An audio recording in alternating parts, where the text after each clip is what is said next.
ভোটের দিন হামলা প্রসঙ্গে ইঙ্গিতপূর্ণ মন্তব্য করেছেন দিলীপ ঘোষ। দিলীপ ঘোষ নিজের জোরে যেতে বাকিরা পার্টির জোরে সব ছেড়ে দিয়েছেন, অনেকেই লড়াই করছেন না, এমনই মন্তব্য বর্ধমান দুর্গাপুর কেন্দ্রের বিজেপি প্রার্থী। তৃণমূল ভেবেছিল এমনি জিতে নেবে, সেটা করতে দিইনি, গুন্ডাদের রুখে দিয়েছি, চুপচাপ চলে এলে কিছুই হতো না।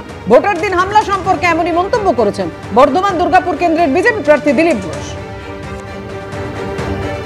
দিলীপ ঘোষ নিজের জোরে যেতে, বাকিরা পার্টির জোরে ছেড়ে দিয়েছেন, সব লড়াই করছেন না অনেকেই। ওরা ভেবেছিল যে বর্ধমান সিটটা এমনি জিতে নেবে আর গুন্ডাদের দিয়ে জিতে নেবে। দুটোই আমি বাধা দিয়েছি, গিয়ে প্রথম থেকেই বলেছি আমরা ছাড়বো না, জিততে এসেছি, লিড বাড়াবো। আর যেখানে যেখানে গুন্ডারা বদমাইশি করতো তাদের সামনে আমি দাঁড়িয়েছি। আমি যে চুপচাপ চলে আসতাম, কিছুই হতো না, আর লোকে বেরিয়ে ভোটও দিত না। অন্যদিকে দুর্নীতি থেকে সন্দেশখালী ইস্যুতে অমিত শাহ থেকে যোগী আদিত্যনাথের মুখে বারবার শোনা গিয়েছে উল্টো করে ঝোলানোর হুঁশিয়ারি। আর এবার সেই একই হুঁশিয়ারি শোনা গেল রাজ্য বিজেপির সভাপতি সুকান্ত মজুমদারের গলাতেও, যার পাল্টা উত্তর দিয়েছে তৃণমূল। আমিও বলছি, যারা যত খাচ্ছে খেতে দিন, পায়ে দড়ি বেঁধে উল্টো করে টাঙাবো আর বমি করাবো সমস্ত জনগণের টাকা।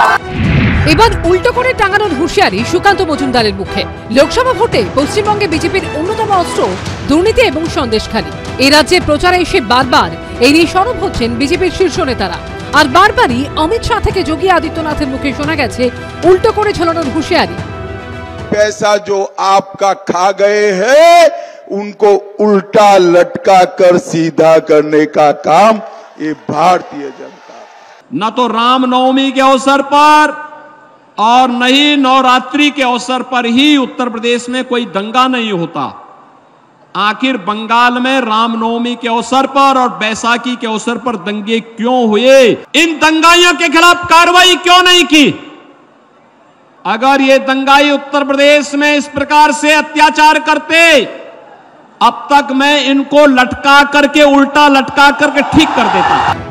এবার সেই হুঁশিয়ারি শোনা গেল বিজেপির রাজ্য সভাপতি সুকান্ত মজুমদারের গলায়। সেই সঙ্গে একা টাকা উদ্ধার করতে না পারলে বিজেপিকে সঙ্গে নিয়ে যাওয়ার পরামর্শ দিলেন তিনি। আগে 25,000 26,000 চাকরি গেছিল, কোন রকমের সুপ্রিম কোর্টে গিয়ে পেতেছে, কিন্তু বেশি দিন বাঁচবে না। আবার তৃণমূল কংগ্রেসের যারা এখানেও আছেন, চাকরি টাকা দিয়ে পেয়েছেন, এটাই সুযোগ। এই লোকসভা ভোটের পর কিন্তু তৃণমূল কংগ্রেসকে আপনারা পাবেন না, আর নেতাদেরকে পাবেন না।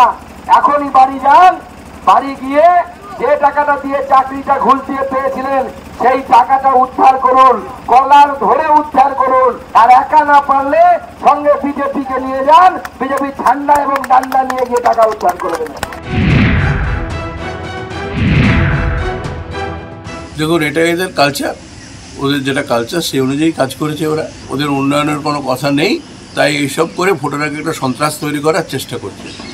টাকা নিতে তো বিজেপির নেতৃত্বকে দেখা গেছে। আক্রমণ পাল্টা আক্রমণের সরগরম রাজ্য রাজনীতি। তুহিন অধিকারী রিপোর্ট, এবিপি আনন্দ, বাঁকুড়া।